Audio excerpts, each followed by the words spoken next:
Of fuel trucks have entered Gaza as an Egypt-brokered truce between Israel and militants in the Palestinian enclave appears to be holding. It has allowed the territory's sole power plant to restart after a 2-day closure. It ran out of fuel following Israel's closure of the goods crossing. Reports say the trucks passed from Israel to southern Gaza hours after ceasefire deal ended 3 days of deadly conflict.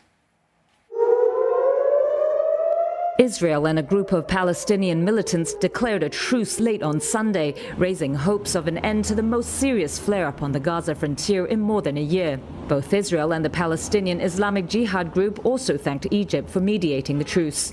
At a news conference in Iran, the leader of the militant group, Ziad al-Nakhala, said Israel had, quote, aimed to break Islamic Jihad, but we didn't break, adding that they had only become more powerful.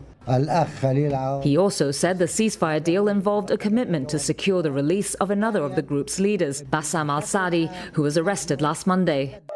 Israeli and Egyptian officials did not immediately respond to requests for comment.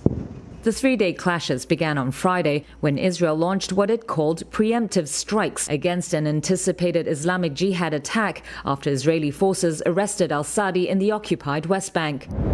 In response, Islamic Jihad fired hundreds of rockets at Israel. The clashes continued through Sunday, though largely tapered off by the time the truce came into effect shortly before midnight local time. Gaza officials said at least 44 Palestinians had been killed, almost half of them civilians and including children.